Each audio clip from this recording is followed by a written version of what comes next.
Telah bergabung bersama kami Wakil Menteri Kesehatan Dante Saxono Harbuwono. Selamat siang Pak Dante. Selamat siang Mas Ya, Yuda. Pak Dante, kita bicara mengenai arus mudik kemarin. Ada 1,5 juta warga yang dinyatakan oleh Kementerian Perhubungan kembali ke kampung halaman. Kemudian Menkes sendiri juga menyebutkan bahwasanya momen libur panjang ini bisa berpotensi menimbulkan lonjakan COVID-19. Bahkan hingga 80%, Pak. Bagaimana pemerintah menghadapi hal ini, Pak Dante? Jadi dalam upaya untuk menanggulangi arus balik yang menyebabkan terjadinya peningkatan kasus COVID-19 di D4 arus baliknya, maka kita melakukan beberapa hal. Antara lain pertama adalah melakukan titik-titik evaluasi untuk kasus COVID tersebut dengan melakukan pemeriksaan antigen. Rapid antigen dilakukan di beberapa tempat arus balik. Yang kedua adalah mempersiapkan apabila kasus tersebut meningkat dengan melakukan koordinasi dengan rumah sakit untuk menambah kapasitas bednya. Saat ini keterisian kapasitas bed di rumah sakit untuk ruang isolasi sekitar 21.000 dari yang sudah terisi. Sedangkan kapasitas yang kami sudah sediakan di seluruh rumah sakit di Indonesia sekitar 71.000. Jadi kita masih mempunyai kapasitas kira-kira 200% lebih dari kapasitas rumah sakit yang sudah terisi.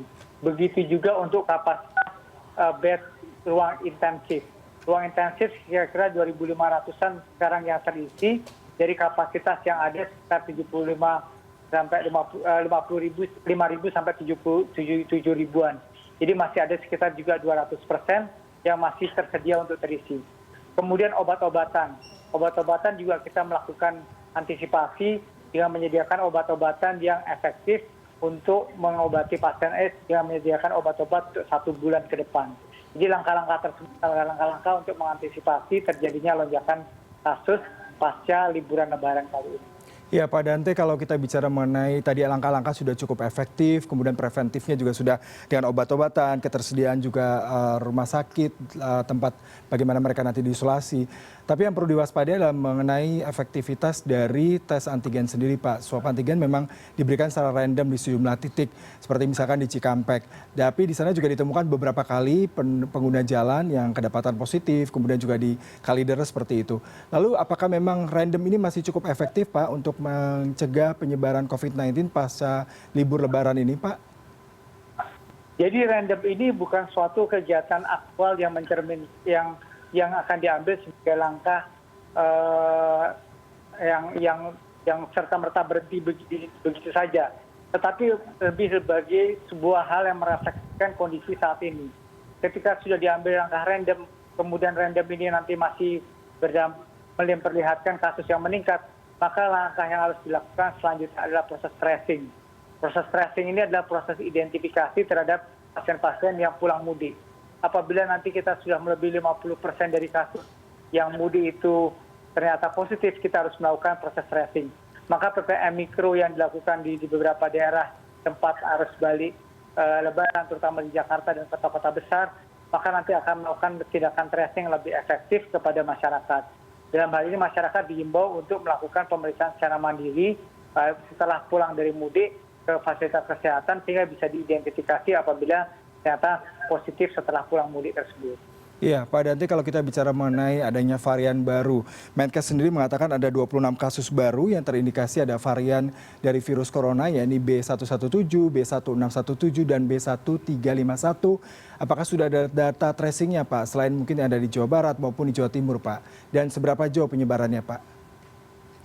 Jadi ketika kita melakukan identifikasi terhadap B1617 yang 10 kasus, B117 yang 14 kasus, dan B151 yang 2 kasus tersebut, kita juga melakukan proses tracing terhadap kemungkinan terjadinya penyebaran. Karena ini adalah varian of concern di mana penyebarannya tinggi. Jadi kita melakukan proses identifikasi terhadap lingkungan sekitarnya. Keluarganya kita periksa, teman-teman sekitarnya kita periksa, rekan kerjanya kita periksa untuk melakukan identifikasi terhadap kemungkinan penyebaran dari varian of concern kasus mutasi ini. Jadi tidak cukup untuk identifikasi tersebut. Kemudian untuk kasus-kasus yang mungkin baru masuk dan belum teridentifikasi, setiap minggunya rumah sakit vertikal dan diminta untuk mewajib mengirimkan 5 sampel. 5 sampel dengan kriteria tertentu ke 17 laboratorium yang mampu melakukan pemeriksaan genome sequencing. 17 laboratorium tersebut akan mengidentifikasi kalau ada varian baru tersebut. Bila kemudian ada varian baru yang diidentifikasi, kembali kita melakukan tracing lagi, identifikasi dari orang-orang sekitarnya yang terkena varian baru tersebut. Iya, Bapak, ini terkait dengan vaksin, Pak. Saat ini memang sudah mulai digalakan terkait dengan vaksin Sinovac, kemudian vaksin mandiri, gotong royong sendiri. Apakah memang vaksin ini cukup dianggap efektif, Pak, melawan varian baru yang ada? Jadi ada 3 macam varian. Varian of interest, varian of concern, dan varian of consequence. Varian of interest itu adalah variasi mutasi yang tidak berefek apa-apa. Varian of concern itu mempunyai variasi kasus yang barannya lebih cepat. Dan yang ketiga adalah varian of consequence. Varian of consequence itu adalah memberikan efek terhadap kemungkinan vaksin yang akan jadi resisten atau pengobatan yang akan jadi resisten. Kebetulan di dunia ini belum teridentifikasi varian of consequence. Yang baru teridentifikasi adalah varian of concern. Varian of concern ini mempunyai karakteristik lebih mudah menyebar, tapi tidak resisten terhadap vaksinasi. Jadi vaksin masih tetap efektif untuk varian of concern yang kita identifikasi sebagai bagian dari mutasi yang kita punya. Iya, Pak, ini terkait dengan AstraZeneca, Pak, ada beberapa yang ditarik. Apakah ini memang merupakan langkah efektif? Kemudian bagaimana dengan varian, maksud saya adalah bagaimana dengan vaksin AstraZeneca lain? Karena berdasarkan dari pernyataan Ibu Siti sendiri mengatakan bahwasanya hanya ada 800.000 vaksin AstraZeneca yang ditarik, tapi sisanya masih bisa digunakan. Bagaimana nih, Pak? Jadi beberapa kasus atau kasus KIPI, kejadian ikutan pasca imunisasi, itu kita identifikasi pada salah satu batch yang kira-kira jumlahnya kira-kira 440.448 dosis. Dan ini kita langsung freeze, kita menunggu uji toksisitas dari BP POM. Tetapi ada batch lain yang masih ada dan cukup efektif. Sebenarnya dari beberapa studi yang dilakukan oleh beberapa negara, vaksin AstraZeneca ini sudah digunakan lebih dari 1 miliar penduduk di dunia. Dan efektivitasnya masih baik. Jadi saya kira kejadian KIPI atau kejadian ikutan pasca imunisasi yang kita freeze sekarang akibat kemungkinan adanya efek toksisitas dari spesifik tersebut, mudah-mudahan nanti akan cepat dari uji toksisitas yang dilakukan oleh BP POM dan batch tersebut bisa kita gunakan lagi. Sisa batch yang lainnya masih bisa digunakan untuk imunisasi, untuk vaksinasi.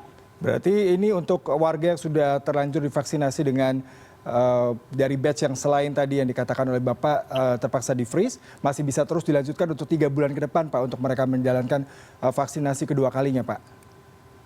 Ya, masih dapat digunakan. Bahkan batch untuk ukuran yang batch yang varian yang sekarang di freeze pun lebih banyak yang tidak mempunyai KIPI, tidak mempunyai efek samping. Jadi, tapi untuk kehati-hatian kita akan menggunakan batch lain selain batch yang sekarang sedang di freeze. Ya, ini terkait dengan kemungkinan datangnya vaksin lain, Pak, seperti mungkin Pfizer, Moderna. Apakah akan ada kemungkinan hal ini, Pak? Jadi hampir semua obat-obatan itu mempunyai efek samping. Begitu juga vaksin mempunyai efek samping. Tapi efek sampingnya kebanyakan ada efek samping ringan, seperti sakit kepala, demam. Itu juga kalau kita vaksinasi bayi itu juga ada demam atau lemas setelah satu vaksinasi. Tetapi kebanyakan tidak mempunyai efek yang berbahaya. Untuk vaksin Moderna dan Pfizer mungkin akan mempunyai efek yang sama juga dengan efek yang lainnya. Tetapi sejauh ini dari beberapa yang kita lakukan di berbagai negara yang sudah menggunakan vaksin Pfizer dan Moderna serta AstraZeneca dan vaksin lainnya, kita melihat bahwa potensi benefitnya itu masih lebih besar daripada efek samping yang timbul. Baik, terima kasih atas waktu berbincangnya bersama kami, Pak Dante Saxono selaku Wakil Menteri Kesehatan. Selamat siang, Bapak. Selamat siang.